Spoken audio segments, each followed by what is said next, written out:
Selamat pagi pemirsa Embun Surgawi yang Tuhan kasihi. Pada saat ini mari kita kembali merenungkan firman Tuhan pada pagi-pagi ini, dan kita dapat dikuatkan melalui firman Tuhan pada saat ini.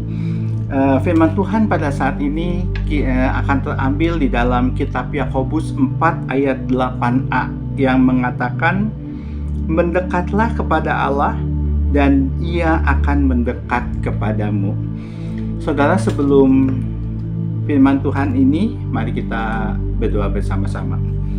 Tuhan, pada saat ini kami akan mendengarkan firman-Mu. Biarlah penyertaan Tuhan menyertai kami untuk menguasai hati kami, supaya kami dapat menerima kebenaran firman Tuhan ini dengan segala kuasa yang daripada Roh Kudus-Mu, sehingga kami dapat mengerti, memahaminya. Terima kasih Tuhan, dalam nama Tuhan Yesus saja kami berdoa, amin. Saudara, apakah kita pernah melihat hamparan padang rumput yang hijau, yang luas dan menyejukkan, atau gunung, lembah yang begitu menakjubkan, serta air terjun yang begitu mempesona? Itu sebagai ekspresi kreativitas daripada Allah. Apakah kita pernah berhenti sejenak dan memperhatikan bahwa di sekeliling kita Allah sedang menceritakan mimpinya? Dengan memperhatikan ciptaannya, dengan mendengarkan bisikan suara Allah, dan juga mencoba mendengarkan detak jantungnya Allah, kita akan terkagum-kagum dengan keajaiban dunia. Melihat ciptaannya adalah cara kita untuk lebih menyadari akan hadiratnya. Ketika kita memperhatikan hal-hal ini, kita seolah-olah sedang ditarik untuk mendekat kepada Allah. Saudara, ada dua aspek utama dalam mengalami hadirat Allah. Yang pertama adalah bagian kita, dan yang kedua adalah bagian Allah. Dan kedua aspek ini tertulis di dalam kitab Yakobus 4 ayat 8a yang tadi dibacakan, di mana kita diperintahkan untuk mendekat kepada Allah, itu bagian kita, dan diberi jaminan bahwa Dia akan mendekat pula kepada kita, ini bagian Allah. Saudara, sering kita mendengar kalimat yang akrab di telinga kita, yang mengatakan jika Allah terasa sangat jauh. Sebetulnya siapa sih yang pergi menjauh?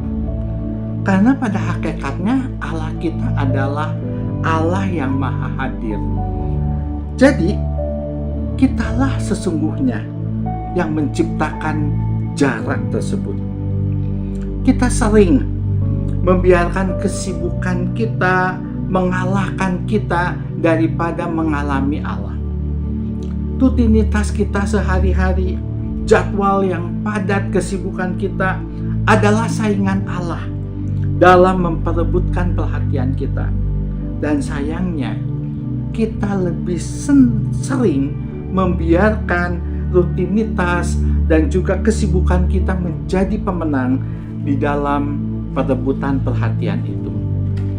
Saudara, Allah bisa saja melakukan sesuatu yang akan membuat kita mencari Dia, tetapi Allah tidak mau akan hal itu. Dia lebih suka kalau kita mencari Dia, kita mempunyai inisiatif untuk mencari Dia, bukan Allah yang menyuruh kita. Mendekatlah adalah suatu tindakan kasih. Nah, dan tindakan kasih jika benar-benar nyata selalu bersifat sukarela. Kita dapat membuat diri kita lebih tanggap akan cara-cara Tuhan bergerak dan bekerja di sekitar kita. Dan kita juga dapat menarik Allah untuk bergerak ke arah kita.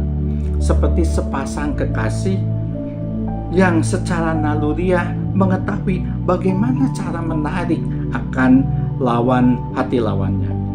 Kita dapat mengetahui apa yang menarik bagi Allah dan mengundangnya menjalin hubungan yang lebih intim dengan Allah. Dan ketika kita tahu sikap-sikap yang menghangatkan hati Allah, kita harus mengamalkannya. Dan ketika kita mendekat kepadanya, Dia akan mendekat juga kepada kita. Apa sih yang menarik bagi Allah? Ternyata banyak. Iman, kerendahan hati, kerinduan akan Dia, kejujuran, kekudusan, ketaatan, kesetiaan, kasih, kepedulian, dan masih banyak lagi sikap-sikap yang kita dapatkan, temukan di dalam Alkitab.